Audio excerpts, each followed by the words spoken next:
Vamos a iniciar esta sesión retomando un poquito semejanza de triángulos.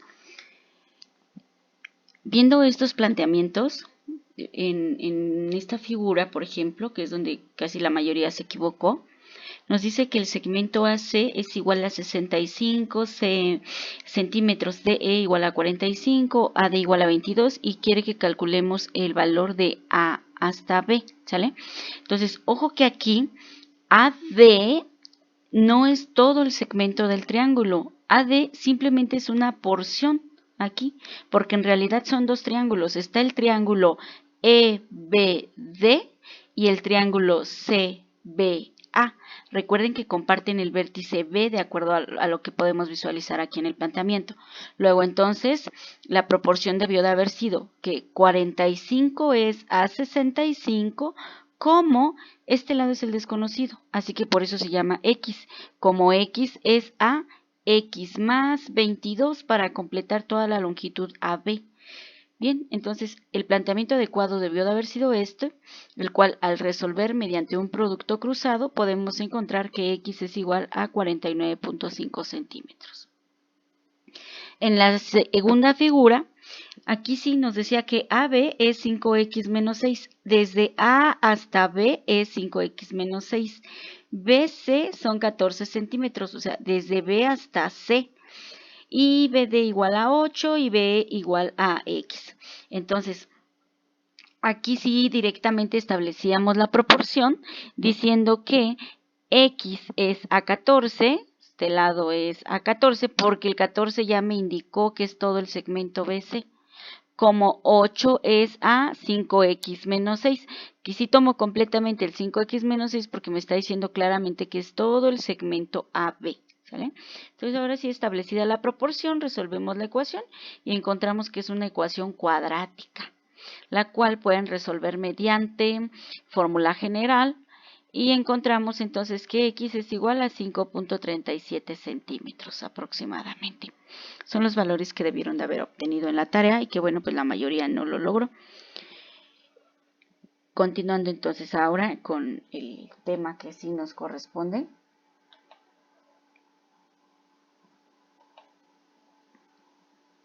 En cuanto a repaso, también habíamos visto, o ya habían ustedes trabajado la clasificación de los polígonos, de acuerdo al número de lados. Fue una investigación que ustedes realizaron.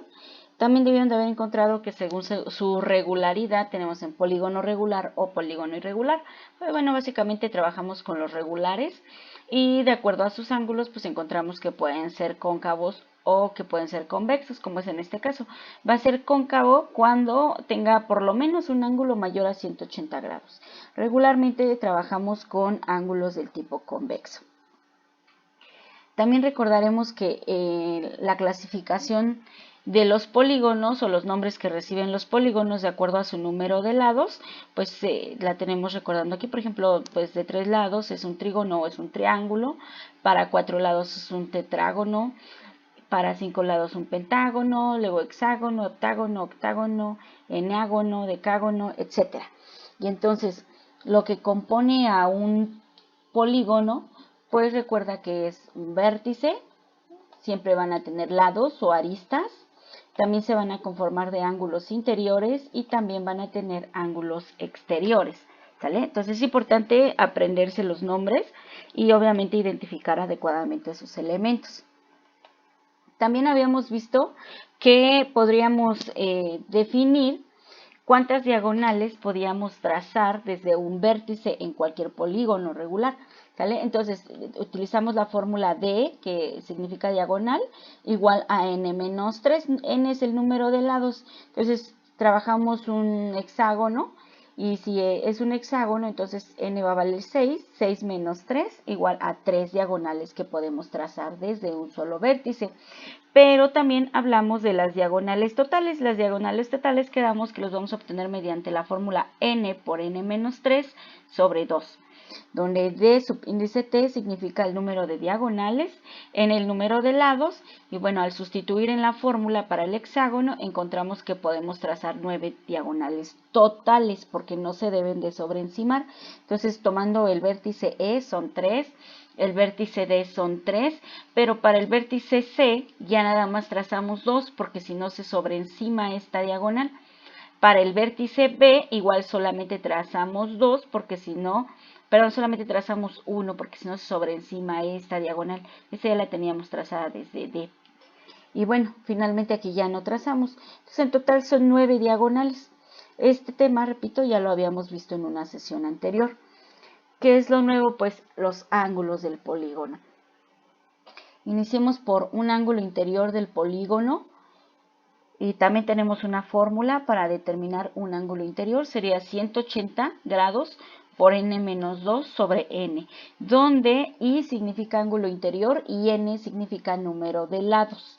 Entonces, por ejemplo, para este hexágono, y si queremos obtener su ángulo interior o un ángulo interior, lo que tengo que hacer es sustituir el valor de n por 6, porque es el valor de 6 lados. De esta forma puedo definir que este ángulo interior es igual a 120 grados. Cuando hablamos de ángulos interiores también podemos hablar de la totalidad de los ángulos interiores, de toda la sumatoria. Entonces, para eso hacemos uso de este símbolo. Este símbolo significa sumatoria. Entonces, sumatoria de los ángulos interiores va a ser igual a 180 grados por n menos 2.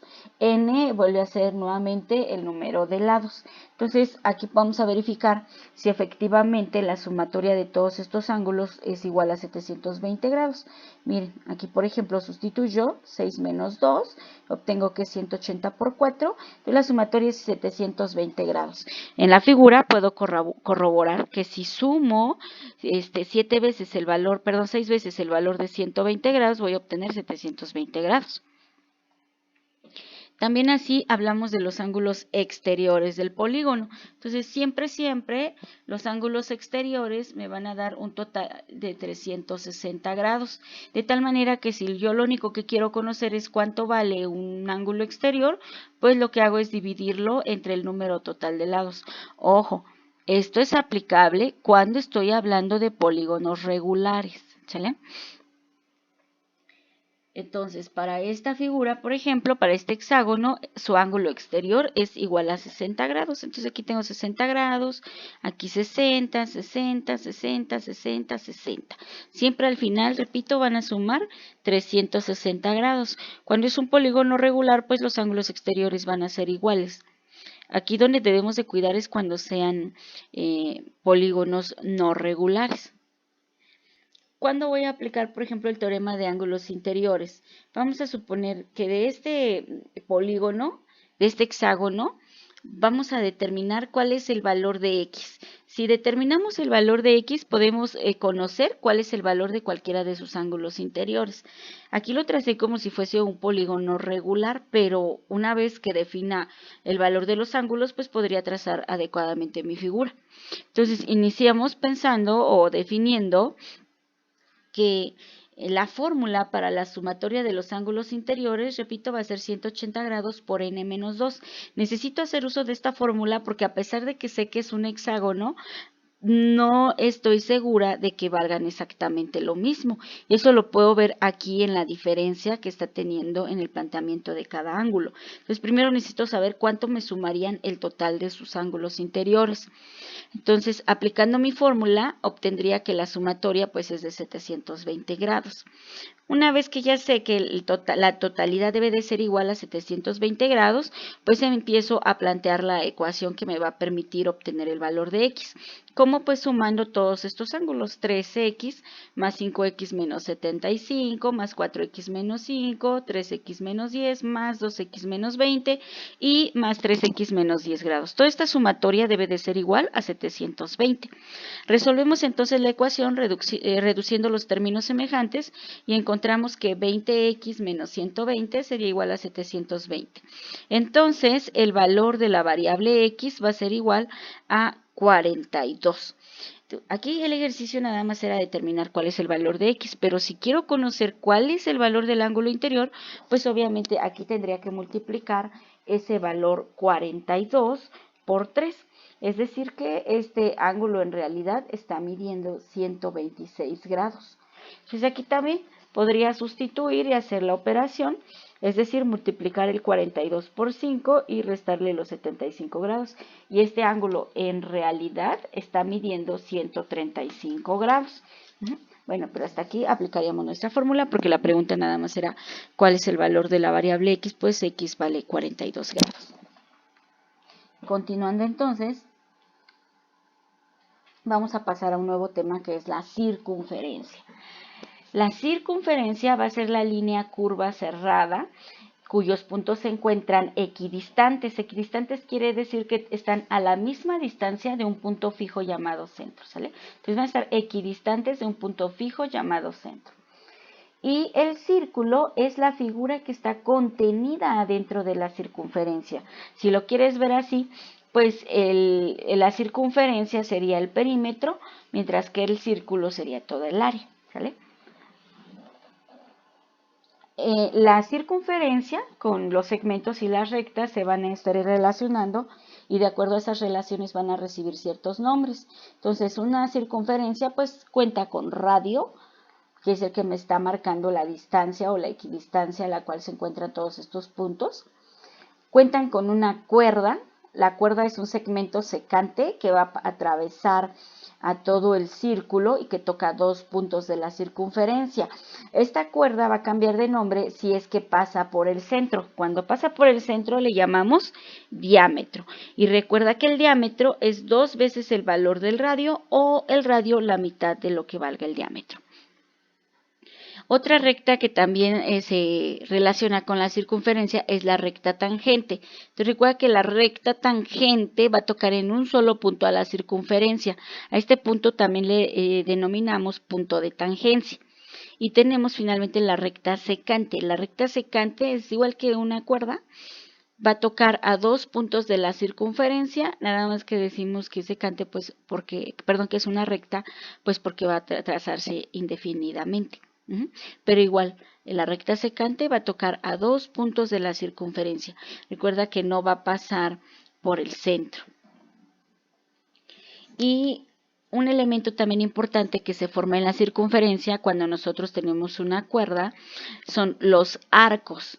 Entonces, cuando una cuerda divide de alguna manera la circunferencia, se van a formar arcos. El símbolo para arco es esta pequeña curvita y le damos nombres. Por ejemplo, este arco es el arco AD y diríamos que es nuestro arco mayor. Y este arco ED, pues es el arco menor que se está formando con esta cuerda. Identificar adecuadamente este símbolo de arco pues nos va a ayudar porque cuando se interrelacionan segmentos o rectas con la circunferencia se están formando ángulos. De acuerdo a la relación que estos tengan pues reciben ciertos nombres los ángulos. Por ejemplo, podemos tener un ángulo central. Un ángulo central siempre parte del centro de la circunferencia y sus lados van a estar dados por dos radios. Entonces aquí se forma el ángulo A o B. Recuerda que la letra que va aquí en medio me está diciendo el vértice del ángulo o el ángulo que estoy calculando. Entonces en este caso estamos determinando o estamos planteando el ángulo A o B. Por ser un ángulo central va a medir exactamente lo mismo que su arco, pues el arco AB, que es el que aquí se está formando. Entonces, si lo visualizamos así, vamos a suponer en este mismo círculo que tengo el arco AB de 50 grados. Entonces quiero conocer pues cuánto vale el ángulo AOB. Bien, como se trata de un ángulo central, pues quedamos que vale lo mismo que su arco. Entonces, si el arco AB está midiendo 50 grados, entonces el ángulo AOB pues también debe de medir 50 grados. Otro ángulo que se forma en la circunferencia es el ángulo inscrito. El ángulo inscrito se va a caracterizar porque va a tener su vértice tocando a la circunferencia, en algún punto de la circunferencia. Entonces sus lados, como puedes darte cuenta, pues está formado por rectas que son secantes a la circunferencia. El valor del ángulo ADB, en este caso, sería igual a la mitad del valor de su arco, o sea, la mitad del arco AB. Vamos a suponer que este arco AB mide 70 grados. Entonces, como de acuerdo a esta teoría, el arco AB mide la mitad del ángulo inscrito, entonces sé que el ángulo ABD pues tiene que medir 35 grados. Otro ángulo que se forma es el ángulo semi-inscrito. Semi pues implica que una parte está adentro y la otra parte está afuera, o sea, mitad y mitad.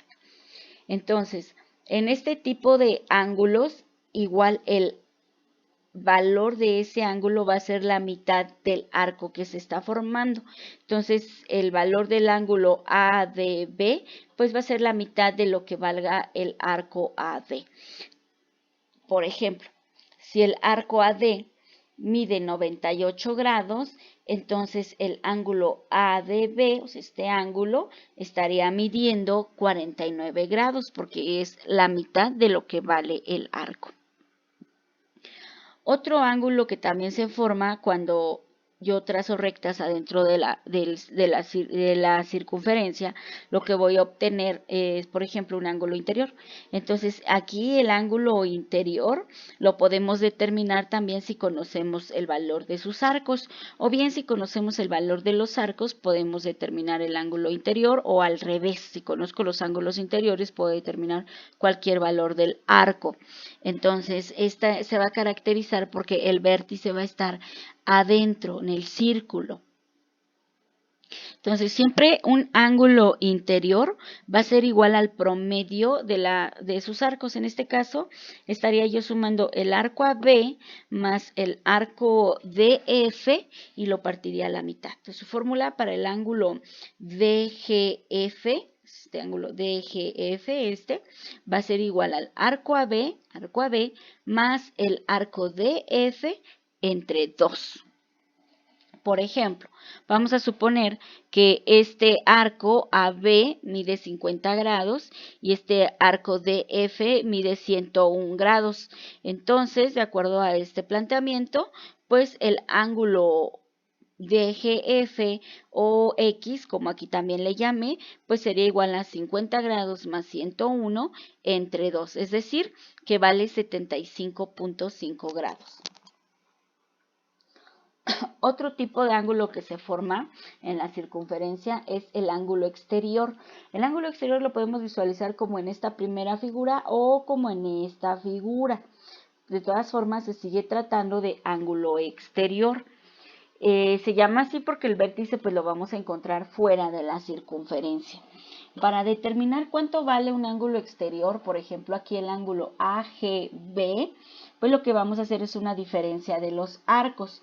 Entonces el ángulo AGB va a ser igual al valor del arco mayor menos el arco menor, o sea, el arco AB menos el arco DF sobre 2. Entonces con esta fórmula obtenemos el valor del ángulo exterior. Por ejemplo, vamos a suponer que este arco mayor AB mide 78 grados, que este arco DF mide 22 grados, pues ¿cuánto vale el ángulo X o el ángulo AGB? Entonces vamos a hacer la diferencia. Si AB vale 78 y DF 22, entonces sería 78 menos 22 entre 2. El ángulo AGB mide entonces 28 grados o X mide 28 grados. Es importante aprendernos estos conceptos porque nos ayudan a la resolución de triángulos, por ejemplo, que se encuentren adentro de la circunferencia. Visualizando esta figura, primero, mira, se van relacionando los conceptos. Tengo un triángulo, bueno, en este caso un triángulo rectángulo. Recuerda que los ángulos interiores de los triángulos siempre deben de sumar 180 grados. Entonces, es un principio que no debemos olvidar. Relacionándolo con el nuevo tema, pues resulta que el ángulo ABC, este que mide 25 grados, pues es un ángulo que está tocando al contorno de la circunferencia, y recuerda que recibe el nombre de ángulo inscrito. Entonces, al ser un ángulo inscrito, pues tiene que valer la mitad de su arco, es decir, que si este ángulo mide 25 grados, quiere decir que el arco AC está midiendo entonces 50 grados. Repito, esto es por ser inscrito. Entonces, el arco AC es igual a 50 grados porque el ángulo ABC es inscrito. Bien, ahora, observemos otra sección de la figura. El ángulo AOC es un ángulo central. Vimos hace un rato que un ángulo central mide igual que su arco. Entonces, si este arco mide 50 grados, podríamos decir entonces que este valor delta también está midiendo 50 grados, repito, por ser un ángulo central. Ahora, vuelvo un poquito a la teoría de triángulos. En un triángulo, la suma de sus ángulos interiores siempre debe de ser igual a 180 grados. Entonces, si ya tengo un ángulo de 90 y ya tengo aquí que el valor de delta es de 50 grados, entonces gamma pues tiene que ser 180 menos el valor de 90 y menos el valor de 50 grados. Es decir, que gamma estaría valiendo 40 grados. Entonces, como gamma debe de valer 40 grados, aquí ahora vuelvo a la teoría de triángulos otra vez, que la suma de los ángulos interiores de un triángulo siempre debe de ser igual a 180 grados. Vemos aquí un ángulo de 90, aquí el ángulo de 25 grados, entonces quiere decir que gamma más el valor de phi tiene que darme el total para los 180 grados. Entonces me están haciendo falta aquí pues 65 grados.